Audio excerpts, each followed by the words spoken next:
وضاح أنور. الركلة الترجيحية الأولى لصالح منتخب اليمن. من سيكون على التنفيذ لك النهائي الذي توج من خلاله المنتخب اليمني؟ الجماهير كلهم أنظارهم الآن صوب ركلة ترجيح أولى، صوب موسى أو الخضر.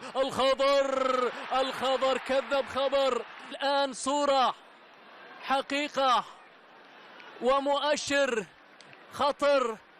خطر من عبد الرحمن الخضر.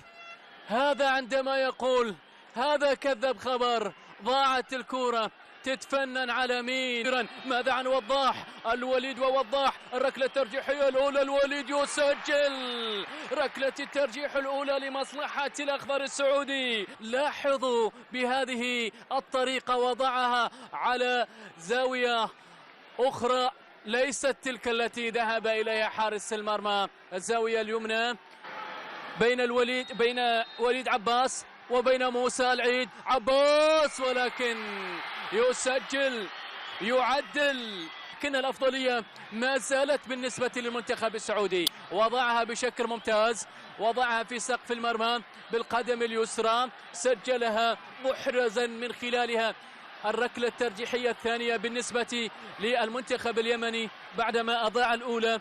يسجل الآن من أجل مواصلة التحليق للصقور الآن، لكن وضاح يتدخل.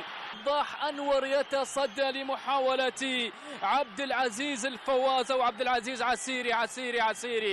عسيري. ضاعت الكرة بتصدي كبير من جانب وضاح أنور. كانت الصورة واضحة. بلما هاشم الناشري جاءت بهذه الطريقة بقوته ولكن برعونته أيضا إلى خارج أرضية الملعب في الوقت الذي بت من خلاله الجماهير اليمنية تساند من خلف المرمى. ضاعت المرمى. مختار برناوي يتقدم. لا يا مختار. وضاح أيضا هو الآخر يتألق.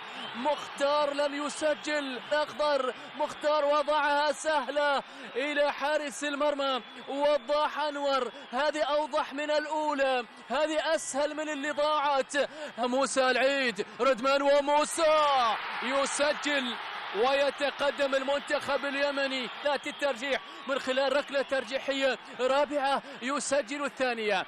يونس ردمان على يسار حارس المرمى يسجل الركلة الترجيحية الرابعة، وبالتالي 2 مقابل 1. ركلتين مقابل 1 لصالح المنتخب اليمني. هزازي ووضاح.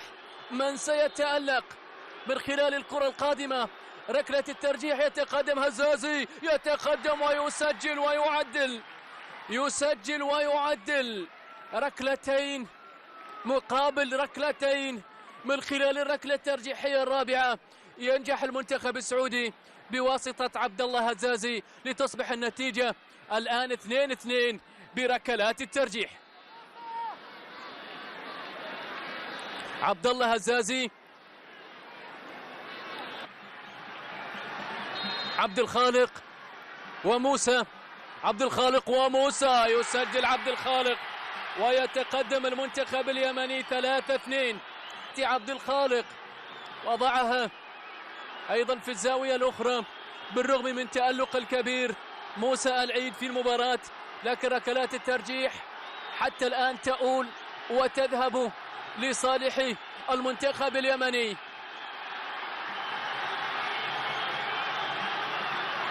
وضعها في 5 للمنتخب السعودي. عبد العزيز الفواز. 5 الفواز. الحكم ماذا قال؟ الحكم قال اليمن بطلا لبطولة غرب آسيا للمرة الثانية في تاريخ